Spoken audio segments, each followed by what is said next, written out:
Domestic violence has surged since the start of the coronavirus pandemic. Kazakhstan, as many other countries, is seeing domestic abuse reports grow amid lockdowns, when thousands of people are trapped in their homes with their aggressors. Just in the beginning of the first lockdown in Kazakhstan in April, the number of calls to the crisis centers grew by a quarter. Why has domestic violence increased? How to respond to abuse and gender stereotypes, and what is being done to address the situation at the government level? Co-founder of NeMolchi Public Fund, Dina Tansari, joins me today to help find answers to these questions.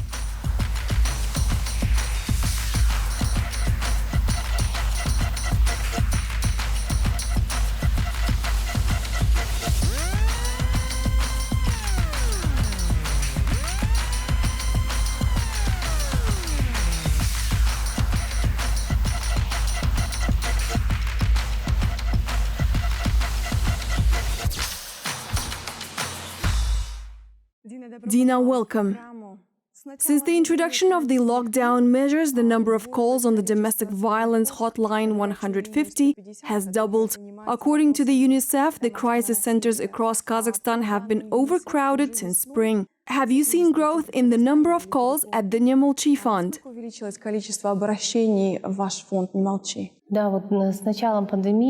With the onset of the pandemic, we had to repurpose the kind of help we provide. We used to consult and provide assistance to the sexual abuse victims only. Now we respond to the cases of domestic violence. And if you look at the numbers, over the past month we have had 294 instances of victims contacting us either by calling or texting. This is a great number of cases for us, since we only have one call operator. And our help doesn't end with the initial consultation only. Usually, we have several lengthy consultations. Out of these 294 cases, we have had 14 criminal felonies which are under investigation.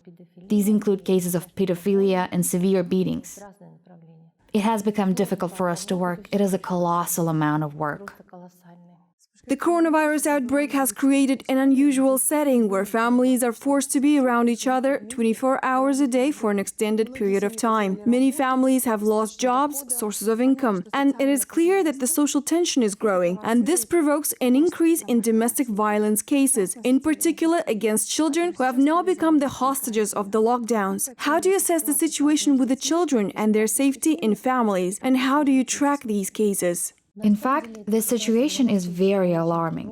First, we have seen that during the quarantine, sales of alcoholic beverages have gone up. Restaurants and bars were closed. And so, alcohol consumption shifted to homes. So imagine people staying home and drinking and getting agitated over the hardships brought by the pandemic. Imagine the growing aggression and discontent, aggravated by the fact that people are really trapped within four walls. Many children have become victims in these situations.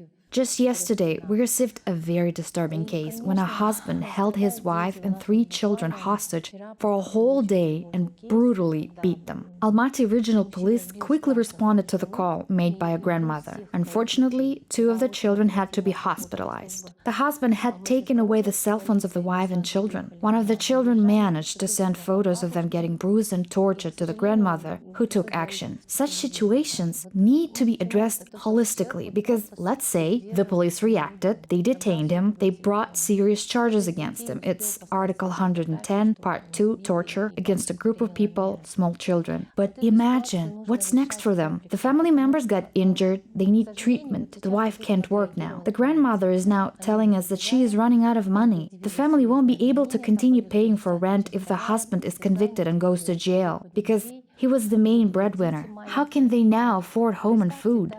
There needs to be a great deal of cooperation between different government bodies and authorities, so that this family can receive the necessary help for a sustained period of time. They need financial help, mental care. Making these available to families in these types of situations, this is what we need to work on. This is a serious shortcoming of our system. These families require medical care, social assistance, psychological help. Perhaps the family needs to relocate and start over somewhere else, find a new job. The kids may need to go to a new school. The government services must be provided to them sufficiently to overcome this situation. Unfortunately, we have a few services, practically none. The assistance is provided to the victims is entirely on the shoulders of the social activists and volunteers. That's not sustainable. You just described a case where there was an obvious physical abuse that is somewhat easier to spot, but there are many types of domestic abuse. How well do children understand that they're being abused, and to what extent are they willing to talk about violence suffered from their parents, guardians, and relatives? And what can they do in these situations? Unfortunately, the children are the most vulnerable people. They can't always open up about the beatings, the physical, emotional, and mental abuse. They don't always know they're being abused. This has been normalized in their families. We have had many cases when girls, for example, were sexually abused and only at the age of 15 they would realize that they had been raped and that it was a crime. We've had cases when teenagers would say, "Doesn't your dad sleep with you? My dad told me that all girls sleep with their dads." Things like that. In our country, we don't have a comprehensive sex education. There is no concept of it. The legal literacy is low. Children grow up not knowing their rights, or what human rights are, what children's rights and responsibilities are. We must introduce these subjects in school curriculums. Again, here we will need cooperation between agencies. Right now, the Ministry of Education is on its own. The Ministry of Internal Affairs is on its own. The Ministry of Social Development is working on its own. Every agency is working on its own in this matter. Reducing domestic violence requires a coordinated response and a systemic approach. This is called prevention of domestic violence. Right now, there is not enough interaction. We, the volunteers, social activists, are currently acting as the liaison between all these government agencies. Matter of fact, there has to be a government organization or coordinating all this effort and ensuring the response is effective and efficient. Information Minister Aida Balayeva said at a meeting in June that the government is addressing the problem of domestic violence on a systemic basis. Is this so? And how is the communication maintained between the government agencies and the civil society, the non-governmental organizations like yours? The situation now is a little better than it used to be because some of the government agencies are starting to react to what's going on. They're reacting to our social media posts, to criminal cases. But so far, I don't see any consistency because consistency must be defined clearly by official decrees at a high level. I know that a decision has been made that the supervision of the affairs of families, children, violence against women, domestic violence will now be the responsibility of the Ministry of Information and Social Development. If so, this is great. We are glad about these changes, but this is not enough. Several government agencies, including the Ministry of Health, the Ministry of Education and Science, the Ministry of Culture, the Ministry of Internal Affairs, the Prosecutor's General's Office, all of them must be involved in this. The problem of domestic violence in Kazakhstan in one way or another is connected to the problem of gender stereotypes and gender inequality in the society. According to the UN report, 35% of women around the world have experienced physical or sexual abuse from their partners at least once in their lifetime. And in some national studies, this figure reaches 70%. What is the trend in the NeMolchi Fund? Do you keep track of the number of women and men who have been victims of domestic violence? У нас в основном обращаются женщины. Если у нас обращаются мужчины, то это, как правило, просьба рассмотреть. Women make up the majority of victims. When men contact us, this usually concerns the cases of where men were wrongfully convicted. We had 4 criminal cases in our experience when men were victims. Generally, a man is a victim of another man's abuse, not of a woman. We had criminal cases when women murdered their partners in self-defense. We have one ongoing case which is now in court. We are waiting for the ruling. Unfortunately, in these cases of homicide, women are immediately accused of premeditated murder. In a case of a man inflicting severe injuries and killing a partner, is prosecuted for negligence. Unfortunately, there is lots of gender discrimination in the government agencies. Why? Because men are in control of the country. Only 5% of all decision-making positions are held by women. Страной стоят мужчины, там 5% только женщины стоят на каких-то должностях, которые влияют именно на управление страной. The country is run by men. We witness a great deal of male solidarity and patriarchal mentality in the law enforcement agencies, in courts. Men find it hard to hold another man accountable for crimes which they don't consider as crimes, but rather as a family quarrel or argument. Even when the injuries are of significant severity, there is a great chance the police will simply say, "Oh, stop this. You will make peace tomorrow. No need to report on your husband." The society expects a woman to forgive a man for his violence, but a man will never forgive his abuser. It is difficult to ignore the fact that our society is highly tolerant to violence against women and children.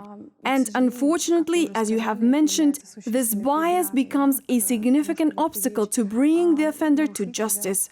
There's a great deal of victim blaming when it comes to domestic violence. How can we start changing this attitude towards the victims? We need a strong political will. When President Kassym-Jomart Tokayev demonstrated political will in order to toughen the law on sexual abuse, on pedophilia, on domestic violence against women, the situation in the country changed dramatically. It has become much easier for us to work. Now, the political will is needed not only from the president, but also from other leaders. I understand that in the upper echelons of power, effort is made to fight this problem, re-educate the law enforcement, the investigators, and the society as a whole that still considers women guilty of their partner's violence. But if there isn't enough understanding of the problem within the Ministry of Internal Affairs, then how can you expect that in some remote village, an investigator or district officer will be able to respond to these cases of domestic violence in a proper way that does not discriminate the women? We need an official decree that will launch a large-scale and coordinated nationwide action against such discrimination and biased approach to justice. Every day, we announce the number of COVID-19 victims. Every day we say, this many died today, this many fell ill. Why can't we publish the daily number of the victims of domestic violence? Let's say we publish the stats every day. Like, today, 230 women were beaten by their partners or relatives in Kazakhstan. 10 women were severely beaten and 1 was murdered. These are the average numbers. We have at least 1 woman killed by a partner every day. If we publish these numbers every day, then people would realize the enormity and horror of the problem. As we speak, there may be 100 new women sexually or physically abused right now. Every day, on average, there are 400 cases of women suffering domestic violence in Kazakhstan. These women have 3 to 4 children on average. So daily, we have roughly about 1,500 children who become either victims of abuse or are witness to the abuse. This is tragic. What will happen to the nation if the next generation of people are brought up in an environment where violence is normalized from day to day? We have only about 5 million children, and of these 5 million, 1,500 are subjected to violence every day. They see their moms getting beaten in front of them. What will our nation, our society look like in a few years? Dina, you work closely with the Ministry of Internal Affairs. How many cases of domestic violence were reported during the lockdown, and how many cases were taken to the court? In the first 4 months of 2020, there were more than 46,000 reports. Of these 46,000, only 8,000 made it to the court. Unfortunately, in half of those, the parties reconciled. It means that only 10% of aggressors were held accountable. The punishments were also insignificant. Domestic abusers rarely go to jail for 15 days. They are detained for 5, maximum 10 days. So, of the remaining 4,000, only 2,300 have actually been detained. These figures are very insignificant. There is a complete impunity. What is more surprising, there are no appeals at all to administrative cases. Not only women rarely take their cases to the court, but then they never appeal the court ruling when they're not satisfied with the court's decision. If women start appealing, they can perhaps get tougher convictions. In cases of domestic abuse, the punishments are so insignificant. A maximum 15 days of detainment stated by the administrative law. We are now proposing changes and amendments to the laws to toughen punishment and criminalize domestic violence, but we do not know whether the government will accept our proposals. We have a working group for this, but we're not sure whether these changes will be welcomed at the government or parliamentary level. Currently, the lower chamber of the Kazakh parliament is developing a draft law that defines the degree of responsibility and accountability of different government agencies for fighting against domestic violence and prevention of domestic abuse. How effective will this bill be, especially when in reality, the figures, the statistics, the cases are underreported? This is such a controversial recommendation. I am a member of the working group on this draft law, and unfortunately we have doubts about the way the responsibility of the government agencies is approached in this bill. The changes have not yet been adopted. We will continue insisting on a holistic approach once the MPs are back from their annual vacations. Ministry of Internal Affairs cannot be the only state authority held accountable, because they alone won't be able to tackle the problem. They have been incapable of doing this for years. Several government agencies must join forces and bear the responsibility. Until we work it out properly, we will not be able to stop the growth of domestic violence, because everything is interconnected here. In the beginning of the year, fines for domestic violence have been abolished in Kazakhstan. Now, if the aggressor and the victim are in familial or domestic relationship, then the aggressor is faced with a simple warning or detention of maximum of 15 days. How effective was such measure, and how did it affect the general situation? The current law on domestic violence in Kazakhstan violates the rights of women and children. This law has many flaws. We are developing recommendations to amend the law, to toughen the punishment and criminalize domestic abuse. I believe that we have done a lot of harm with this law. We tried to follow the path of humanization, decriminalization of domestic violence, abolished fines, and established some small terms of imprisonment. In fact, we facilitated the growth of violence. The abusers know perfectly well that the victims have almost no chances of holding them accountable. The aggressors openly challenge us, saying, "And what can you do? I won't be convicted." Well, an administrative wrongdoing means nothing to them. They know their offenses are not considered as criminal acts. Women have the hardest time first proving their partners have abused them. But even when the offenders are found guilty, they get minimal and insignificant punishment. There is no way protecting the victims of domestic abuse. This gave rise to the unprecedented number of horrendous cases involving torture, murder. We have never seen such a number of hard crimes. The growth of severe crimes against women, infliction of grievous injuries increased by 16%. Femicides grew 34%. These are horrifying numbers. How do you feel about the fact that in our society, domestic violence, especially against women, is often justified either by traditions or religious beliefs? This is the most dangerous of crimes. Firstly, all our traditions have been distorted, especially the religion. Islam is interpreted in different ways. And if some in Islam say that a woman is inviolable, she is a treasure, heaven is at the feet of mothers, and so on, others say that a woman should be regularly beaten for education purposes. All these discrepancies, they are very frightening, because any religion still bears a level of aggression, gives complete freedom and justification to the potential abusers. This can be seen in Christianity, where punishing a woman in certain instances is justified. We have no right to punish. What does it mean, punishing a woman or punishing a child? We have no right to punish anyone. We must approach these relationships not from religious or traditional points of view, but from the perspective of human rights. We can only look at it from the perspective of secular laws. Human rights are violated everywhere in our country. Dina, could you tell our viewers what they should do if they encounter domestic violence? Who should they contact? My first recommendation, we always say, don't be silent. Call the police. If you witness violence, call the police. Don't be afraid. Don't think that it's shameful, that people will judge you. I believe that violence must be stopped at its root. If it happened for the first time, you need to stop it immediately. If you don't, it will be repeated tomorrow, and perhaps to a greater extent. There is no reason for a woman to be beaten. Very often we have discussions on our social media accounts when people say, Let's listen to both sides. Let's find out why he did it. There is no reason to say that he had the right to do it. Our men often say, she cheated on me. Well, if she cheated, then leave her, if you know for sure that she cheated. Most men suffer from pathological jealousy and they think women are cheating. This very often becomes a reason for violence, beatings, murders, hate crimes specifically against women. There is absolutely no reason to raise a hand against a woman or anybody. Society must instill this idea within itself.